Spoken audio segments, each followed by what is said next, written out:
Step by step, the vote is coming closer. A vote whose implications will resound well beyond the borders of Scotland. Amid the normal rhythms of Westminster life, there is an encroaching realisation that one moment in 100 days could change everything. It's hard to escape the conclusion there's been a bit of sleepy complacency around Westminster about the outcome of the Scottish vote, an attitude something like, oh, they wouldn't, would they? No, of course not. But then as the polls just tightened, particularly after Christmas, minds were very much concentrated. So Westminster politicians started to think, you know what, they just might. So what would a yes vote mean for the main Westminster players? For David Cameron, it would be a disaster. History would remember him as the Prime Minister that lost Scotland. Just imagine having to head up the road to Buckingham Palace and explain, I'm terribly sorry, Ma'am, I've mislaid the Union. That does not bear thinking about. Just a few short paces across Westminster, they are contemplating a Scottish doomsday scenario. In Ed Miliband's offices, they know losing the referendum means losing 15% of the parliamentary party.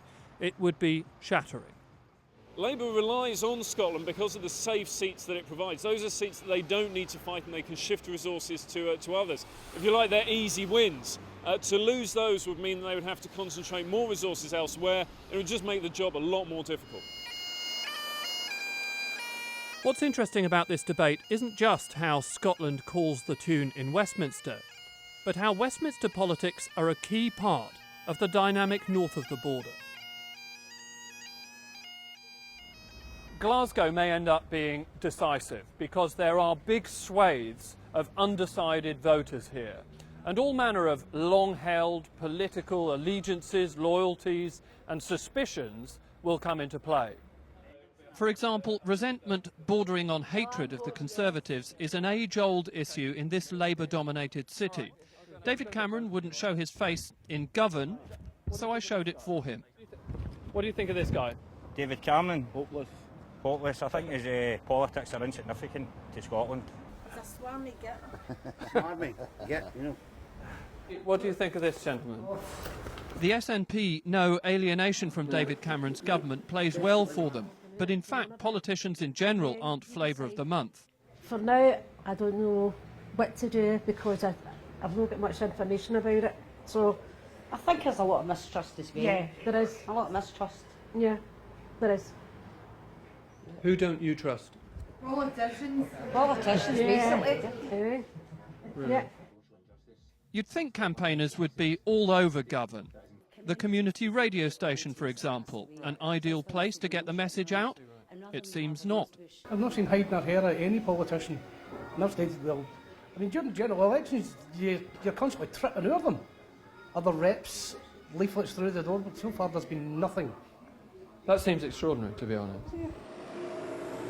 And so the message from the people of Govan, for yes and no campaigns alike, is they have work to do. Joey Jones, Sky News.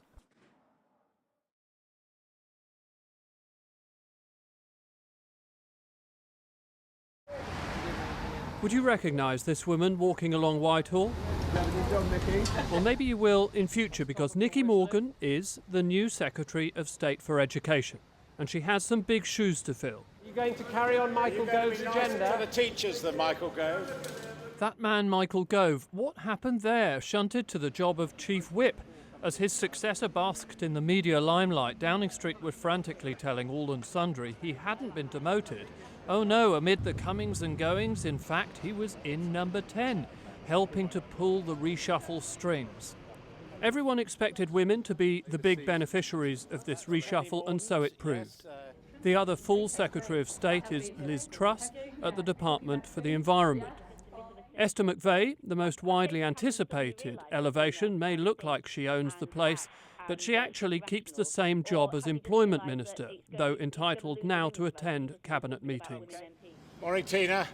This was the upside of the reshuffle, but those who were invited in and promoted might well have seen the blood on the carpet from the night before.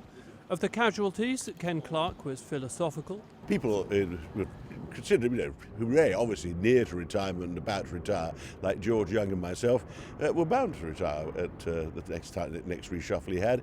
He's also making some changes, which includes bringing in women, but he's bringing in younger, talented people, I think. And William Hague? Well, he'll cope. There are plenty of other things that you think, things you've always wanted to do, that you want to do before you're too old to do them. So I don't know what those all are yet, but the main thing is to return to writing, to be able to spend much more time with my wife and my friends than I've been able to for a long time. Don't forget, when you see those smiling faces of ministers emerging from the door of number 10, that over the road, back in Parliament, there are many more grimaces belonging to MPs, not just the ones who've been sacked, but those who were hopeful of a job, who thought this was their last chance of the Parliament and are now bitterly disappointed. Meanwhile, the new Defence Secretary, Michael Fallon, and Philip Hammond, who moves to the Foreign Office, find themselves already burdened with the expectations of right-wing and Eurosceptic MPs who think they'll be the scourge of Brussels. I'm going to focus on making sure that we get a successful renegotiation with our European partners. I don't think the way to enter a negotiation is to start issuing threats.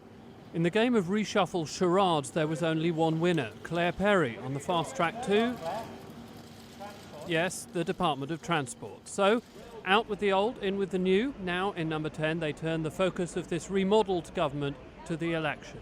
Joey Jones, Sky News.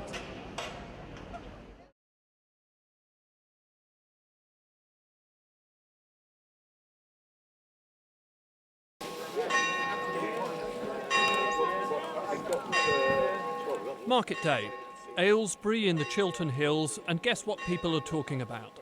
No more bloody expenses. Just don't let us keep seeing people milking the system. No. What we need is for you all to be whiter than white. Yeah. We want to see good, upright, standing people like yourselves doing good for the country. Yeah. I think the country needs a change. Ukip campaigners just thrive on the anti-politics mood fuelled by Maria Miller's downfall.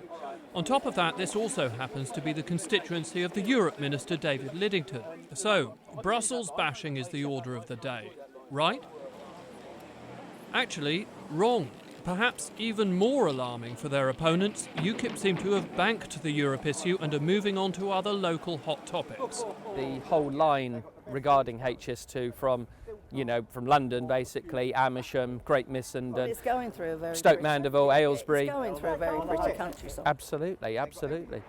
Soon there are due to be high-speed trains scything through these fields, and the locals don't like it. Perfect for Nigel Farage, because when he surveys the political landscape, the thing he feeds on is anger.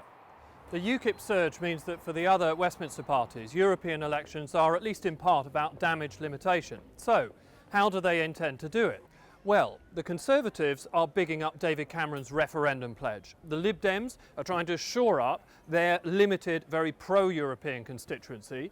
Labour haven't launched their European election campaign just yet. They are likely to rely on that classic mid-term anti-government swing.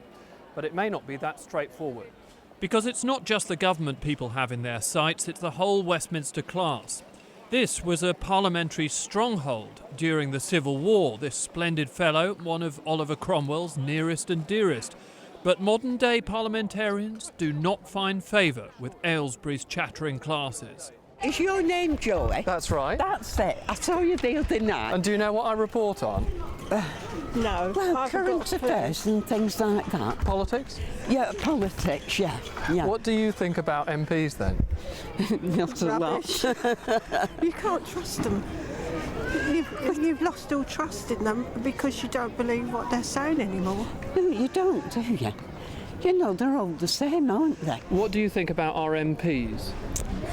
What do I say about them? Not really. I think they're a corrupt bunch, to be honest. I think they have a longer summer holiday than I do. Well, I think they're all right. A minority view that Labour, Lib Dem and Tory alike are right to fear that public mistrust will contribute to UKIP's day in the sun. Joey Jones, Sky News, Aylesbury.